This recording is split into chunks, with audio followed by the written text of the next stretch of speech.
नमस्कार, कंज्यूमर अड्डा में आपका स्वागत है। आपके साथ मैं हूं विपिन भट्ट और आज हम बात करेंगे लोअर बैक पेन की। जी हाँ, एक ऐसी समस्या जो इन दिनों काफ़ी आम हो चली है और इनफैक्ट एक समय तो ये बड़ों की, बूढ़ों की समस्या मानी जाती थी, लेकिन अब तो ये यंगस्टर्स में भी काफ़ी ज़्यादा कॉमन हो गई है। तो लोअर बैक पेन जॉब की देन क्यों? क्योंकि जॉब एक ऐसी जगह है जहां पर आप 10 से 12 घंटे कई बार बिताते हैं, दिन के 8 घंटे तो एटलीस्ट बिताते ही हैं।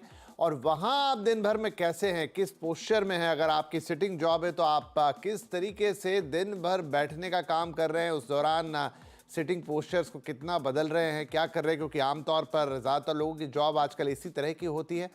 तो आज विस्तार से बात करेंगे इस लोअर बैक पेन के बारे में, क्योंकि बहुत बड़ी जनसंख्या अब इससे प्रभावित होने लगी और मान लीजिए, यकीन मानिए कि जब ये होता है तो बहुत तकलीफ देता है, राइट। तो आज इसके कॉज, रीजंस, कारण, कैसे फिर इसका निदान हो, क्या आप कर सकते हैं, सबकी बात करेंगे। थोड़ा समझते हैं इसको। देखिए, WHO की एक रिपोर्ट है लोअर बैक पेन को लेकर और वो कहती है कि पसली और हिप्स के बीच का जो दर्द है, कैसे आप कहेंगे कि आपको लोअर बैक पेन हो रहा है, इस पर्टिकुलर एरिया में अगर आपको बैक में पेन है तो ही वो लोअर बैक पेन के तौर पर कंसीडर किया जा सकता है।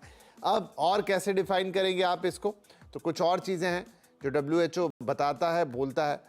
एक आंकड़ा वो देते हैं कि दुनिया में करीब 61 बल्कि ऑलमोस्ट 62 करोड़ लोग हैं जो कि इससे पीड़ित हैं। एक बड़ा नंबर है, ठीक है। बहुत सारे बच्चे होंगे, बहुत सारे बूढ़े होंगे, लेकिन एक यंग पॉपुलेशन अगर इस नंबर में इससे पीड़ित है तो वो बड़ी बात है। 2050 तक करीब करीब 84 करोड़ से ज़्यादा लोग इससे ग्रस्त होंगे, इससे पीड़ित होंगे, यानी समस्या दिनों दिन बढ़ती जा रही है। ये भी एक कॉज ऑफ कंसर्न है कि नंबर लगातार बढ़ रहा है। अधिकांश लोग कभी ना कभी इसे झेलते हैं। ये भी रिपोर्ट कहती है कि ज़्यादातर लोग अपने जीवन में इसको कई बार झेलते ही हैं। ज़्यादातर लोगों के जीवन में ये मौका आता है कि जब उनको पीठ दर्द से जूझना पड़ता है, लोअर बैक पेन से। और क्या कहती है रिपोर्ट, तो इसमें कुछ और बातें बताइए, लेकिन चलिए उनका अब हम जो है एक्सप्लेनेशन 50-55 की उम्र, इसमें सबसे ज़्यादा LBP होता है। तो ऐसे तमाम फैक्टर्स हैं जो ये रिपोर्ट डिफाइन करती है, लेकिन हम आज इसको और गहराई से समझने की कोशिश करेंगे कि आखिर लोअर बैक पेन के रीज़न क्या हैं और क्यों ये तेज़ी से बढ़ रहा है। क्या सिर्फ गलत पोस्चर ही इसके पीछे एक बड़ी वजह है या फिर और भी कई कारण हैं जिन्हें हम या तो जानते नहीं हैं या जानते हैं तो इग्नोर कर देते हैं। तो हमारे साथ कार्यक्रम में जुड़ रहे हैं अमृता हॉस्पिटल में स्पाइन और न्यूरो सर्जरी के senior consultant doctor Satyakam Barua, योग and health Guru doctor Mickey Mehta और न्यूट्रिशनिस्ट डॉक्टर प्रत्यक्ष भारद्वाज। आप सभी का बहुत बहुत स्वागत है। तो डॉक्टर साहब, आपसे ही शुरुआत करते हैं। Doctor Barua, lower back pain वैसे तो अभी WHO डिफाइन कर रहा है कि आपके जो हिप्स हैं और जो पसलियाँ उनके बीच का जो हिस्सा है, लेकिन एग्जैक्टली अगर हम आपसे पूछें एक आम आदमी की भाषा में, तो लोअर बैक पेन क्या है? क्या हर कमर का दर्द या पीठ का दर्द लोअर बैक पेन है? नमस्कार विपिन जी, थैंक यू मुझे इस प्रोग्राम में शामिल करने के लिए। जो शुरुआत में जैसे आपने कहा, आपने बहुत ही सही कहा कि क्या ये हमारे जॉब का देन है। मैं इससे हल्का सा और अलग सा एक बताना चाहूँगा कि कोविड ने हमें एक देन दिया, वो है वर्क फ्रॉम होम। अब अनफॉर्चुनेटली ये वर्क फ्रॉम होम जो एक देन थी, आज एक बहुत बड़ी मुसीबत बनके सबके आगे आ गई है, क्योंकि जैसे आपने सही बताया और WHO ने भी बताया कि सिटिंग पोजीशन में रहना, बैठना, गलत सिटिंग पोजीशन में बैठना, बहुत घंटे बैठे रहना, इससे लोअर बैक पेन होता है। अब लोअर बैक पेन क्या है? जैसे डिफाइन किया गया है कि आपके कमर में जो लोअर पार्ट हो, जिसे हम हिप कहते हैं, उसकी एरिया में जो रीढ़ की हड्डी है, जो सेंटर है, और उससे साइड में जो मसल्स है, उसमें जब दर्द होता है उसको लोअर बैक पेन बोलते हैं। कभी कभी ये लोअर बैक पेन पैरों में भी जाता है, तो उसे रेडिकुलोपैथी कहते हैं, जिसमें एक नर्व फाइबर या नस का जो रूट है वो दबता है, तो वो और थोड़ा सीरियस हो जाता है। बट एज आपने सही कहा है कि लोअर बैक पेन मतलब कि जो रिब्स है, छाती के नीचे का एरिया, और हिप्स उसके आजू बाजू का जो एरिया है, और रीढ़ की हड्डी के आसपास के जो एरिया है, उस एरिया का जो दर्द होता है उसको लोअर बैक पेन कहते हैं। तो डॉक्टर साहब, ये इन जनरल, मतलब आपने कहा जॉब से तो जुड़ा हुआ है, लेकिन क्या ये सिर्फ और सिर्फ पोस्चर की देन है या इसके कई और कारण भी होते हैं? तो जैसे हमें पहले ये समझना चाहिए कि स्पाइन या रीढ़ की हड्डी में 3 एसेंशियल कंपोनेंट होते हैं। एक उसका सेंटर में है, जो ब्रेन चलती है, नर्व फाइबर्स है वो चलती है, और वो हर एक लेवल में स्पाइनल न्यूरल फोरामिना से साइड से निकल के आती है। उसके बाद उसको कवर करते हुए हड्डियां होती है, जो वर्टिब्रा जिसको इंग्लिश में बोलते हैं, रीढ़ की हड्डी है, और दोनों के बीच में डिस्क होता है। लेकिन इन सब के बाहर एक बहुत इंपॉर्टेंट स्ट्रक्चर है जो हम हमेशा नेग्लेक्ट करते हैं, वो है मसल। तो यहाँ बहुत सारे पैरास्पाइनल मसल्स होती हैं जो स्पाइन हमारे शरीर को एक साइड से दूसरे साइड में मुड़ने में हेल्प करती है, और बट मोस्ट इम्पॉर्टेंटली ये हमारे रीढ़ की हड्डी को स्टेबिलाईज करती है। तो जब मसल्स हर समय, अगर हमें बैठे भी हो, जैसे अब मैं बैठा हूं, तो इसका मतलब ये नहीं कि मसल्स शांत है। Muscles non stop micro movements करके इस रीढ़ की हड्डी को स्टेबलाइज करके रखती है। रीढ़ की हड्डी का काम है कि आपकी शरीर के वेट को धरती मां तक ले जाए। अब इसका एक पर्टिकुलर एक्सिस होता है, अगर ये एक्सिस किसी भी कारणवश टेढ़ा हो जाए या अपने नॉर्मल पाथ से अलग हो जाए, तो एक हद तक मसल्स और हड्डी और डिस्क इसको टॉलरेट कर लेती है, उसको सहन करती जाती है। बट एक टाइम आता है जब वो सहज के पार हो जाता है, और उस वक्त जो इनिशियली थोड़ा थोड़ा लोअर बैक पेन हो रहा था, तब अचानक जकड़न सी आती है, और तब हमारे पास पेशेंट ओपीडी में आते हैं या फिर इमरजेंसी में आते हैं, कहते हुए कि बहुत ही ज्यादा दर्द हो रहा है, हम हिल नहीं पा रहे। स्पेशली ठंडे के वक्त, जैसे दिसंबर के महीने में, जनवरी में, ये सब ज्यादा हो जाता है। इसके साथ ये तो मस्कुलर या वर्टिब्रल बॉडी या डिस्क के रिलेटेड है।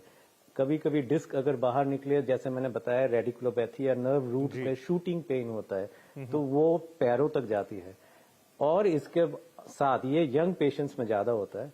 कभी कभी जैसे बुजुर्गों में देखते हैं कि छोटे से फॉल में या हल्का गिरने पे उनको बहुत सीवियर पेन हो सकता है। वो ऑस्टियोपोरोसिस या रीढ़ की हड्डी में कैल्शियम वगैरह की कमी के कारण वो एक अलग चीज हो गई जी। इसके अलावा कुछ, हाँ जी, इसके अलावा रेयरली जो स्पाइनल जो कैनल्स ट्यूमर्स होते हैं उसके कारण भी दर्द हो सकता है। बट सबसे कॉमन कॉज होता है ये डिस्क के लिए मसल इम्बैलेंस और लंबर कैनल स्टेनोसिस। ठीक है, got your point. General term में हम बोलते हैं लंबर स्पॉन्डाइलोसिस। जी, लंबर स्पॉन्डिलाइसिस की ये समस्या, राइट। अब एक महत्वपूर्ण सवाल मिकी साहब, ये मैं आपके पास लेकर आता हूं कि WHO की रिपोर्ट में जो नंबर प्रिडिक्ट किया जा रहा है आगे के लिए, वो बड़ा नंबर है, 85 करोड़ से 83 करोड़ से ज्यादा लोग। तो सवाल ये उठता है कि धीरे धीरे ये समस्या इतनी बढ़ क्यों रही है?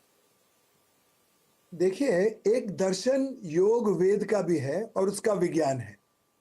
ये दर्शन ये है कि मॉडर्न डे लाइफ में मानसिक तनाव और शारीरिक तनाव दोनों बहुत ही ज्यादा स्ट्रांग हो गए, इंटेंस हो गए हैं।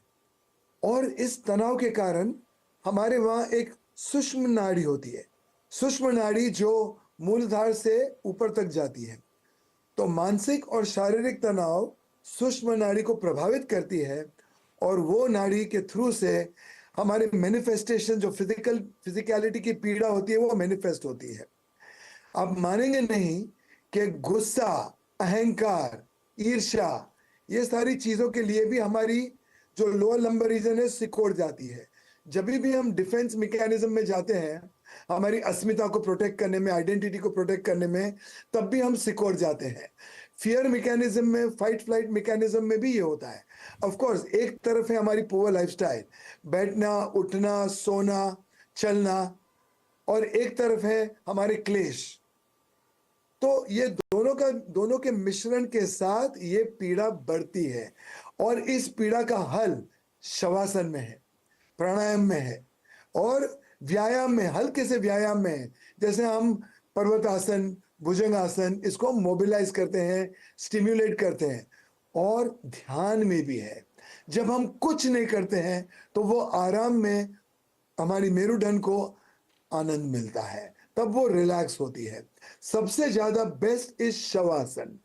और आयुर्वेद में अभ्यंगम करके एक प्रक्रिया है पंचकर्मा की। अभ्यंगम करने से और उसके साथ अगर आप कॉम्बिनेशन करो तो शिरोधारा यहाँ पर पीनियल ग्लैंड पे, उससे भी हमारा पूरा जो मेरुदंड है वो पूरा रिलैक्स होता है और तनाव निकल जाता है। जब मानसिक तनाव निकलता है तो शारीरिक तनाव भी विसर्जित हो जाता है।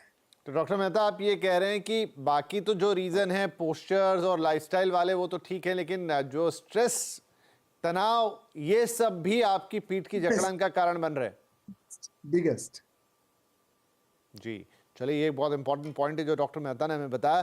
प्रत्यक्ष आप खान पान, क्योंकि इन दिनों हमारी हर चीज में बड़ा रोल प्ले कर रहा है, और क्या क्या बीमारियां नहीं हो रही गलत खाने पीने से, क्या पीठ का ये दर्द भी खाने से कहीं डायरेक्टली या इनडायरेक्टली जुड़ा हुआ है?